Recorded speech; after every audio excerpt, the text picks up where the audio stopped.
Salit, ayaw na ayaw, pag-try, ang mga buta, madirin pa di mo kaya, pangatawanan. Next, ang pakipagtalik at paggamit ng ating mga kakayahang sexual ay mabuti. Mabuti man ngayon. Sapagkat ito ay kaloob sa atin ng Diyos. Ito ay isang regalo o banal na kaloob, ngunit maaari lamang gawin ng mga taong pinagbuklod sa sakramento ng kasal. Ang Kristyanismo ay naniniwala dito. Ang problema kay nagiging normal na ito, haiba nga okay ang pakikipagtalik kahit ito ay labas sa kasal o sa sakramento ng kasal. Ito napakaganda kapag ikaw ay itinakasal. Ito ay isang karangalan mo bilang isang babae at lalaki kapag ikaw ay itinakasal. Nagets ako ninyo? Disenyo ito ng Diyos sa tao ang sexualidad class. Ayaw ninyo pag-abusuha.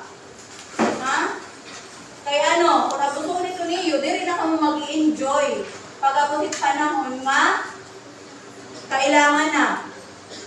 May nabay akong nabalitan na kuha Facebook na sa mga lalaki, nag-expect na waray pa ka-involved premarital sex itiya uyab. Tapos, binurespeto talaga ito niya hasta nga umabot sila sa altar, sa kasal. Impakasal na niya. Tapos, kung napunta, panahon na pagtatalik nila, na-notice niya dire na virgin. Ano man ang giniko, ginpatay niya ang babae. Yes, sa Facebook ko ito nabasa. So, ganun, may adamayan mga lalaki nga ganun kabigat ng virginity sa iya.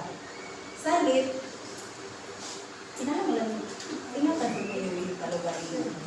So, right to say, may mga kababaihan gihapon na nabibigtin na lang talaga ang brain.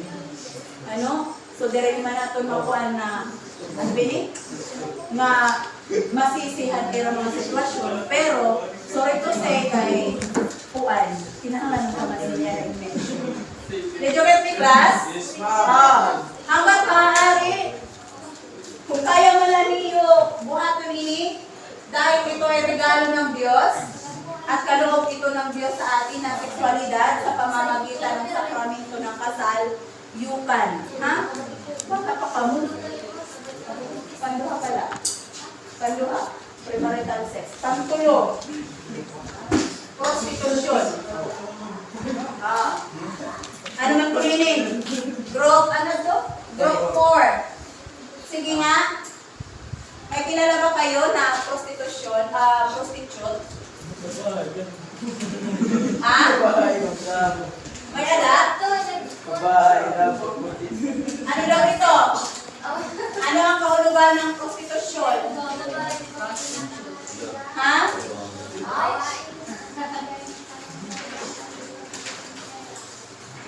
Ito ay gawain or pinakamatandang profesyon. Ibig sabihin, hindi pa kita buhay. May na ngayon mga puan, mga prostitute sa kalibutan. Pinakamatandang profesyon o gawain na nagbibigay ng panandaliang aliw kapalit ang pera. Minsan, may nakausap ako or merong taong na-meet ko, sabi niya, wala na kasi akong magawa eh. Ito na kasi ang aking kinabubuhay. So, wala kita ito mahimo. Kaya yan ito, kinabuhi. Di rin mo man kaya buhi o hiya. So, ganun pa man, ito ay isang kawalan ng paggalang sa dignidad ng sexualidad. Next, ano pa? Ito yun. Mga tanong. Paano maiwasan ang mga isyong nabanggit sa murang edad na katulad mo or katulad ninyo. May na ba ka mo? Kuan, naisip kung paano ka mag-kuan. Ngayon, alam mo na ang iba't ibang uri ng kawalan ng paggalang sa dignidad ng sexualidad. Ngayon, alam mo na anong gagawin mo. Ha? Okay. Mag-iingat sa sarili at lalo na sa mga desisyon ninyo. Ha? May mga nakalabay ng mga lesson nato, di-discuss nato na diri ura-urada mag-design, diri ura-urada, buhaton ang pangagutang, hanggat diri ng napag-isipan.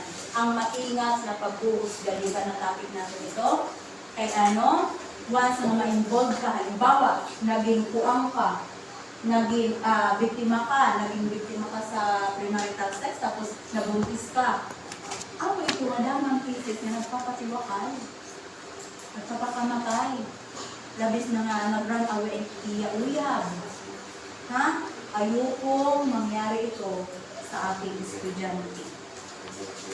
Next, pangalawang tanong, bakit kailangan ang mga isyong nabanggit kanina na iwasan?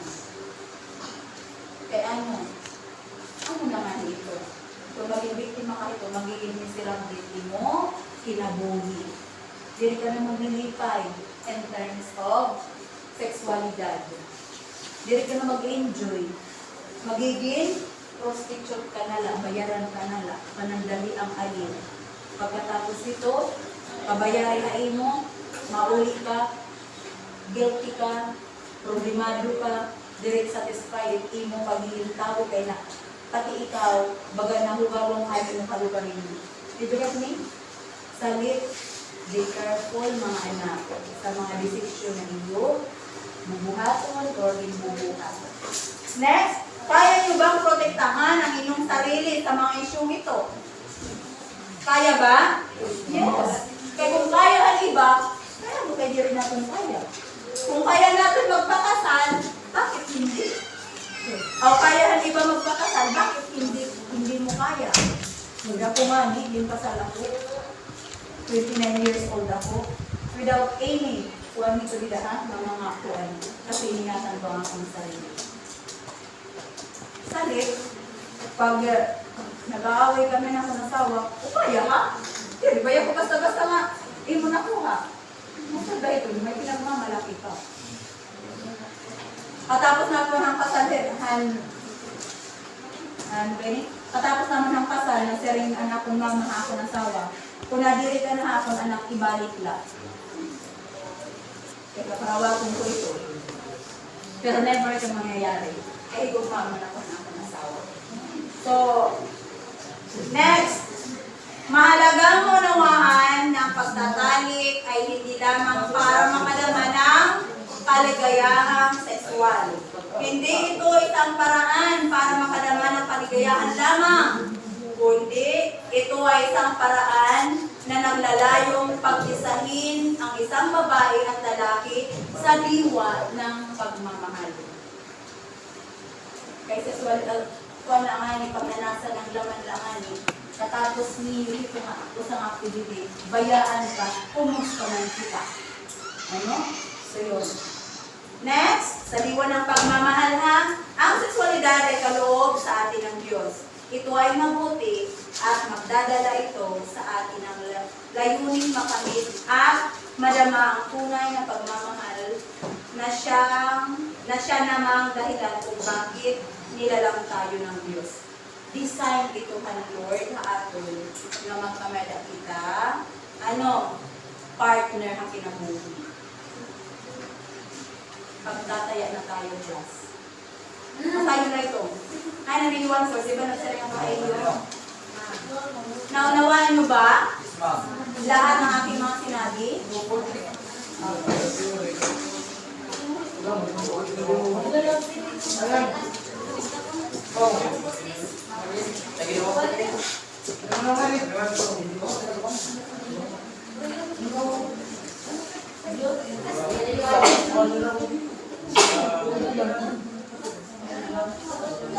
undang-undang hiya. Okay na? Pwede na. Ginbalik ko lang ang sige.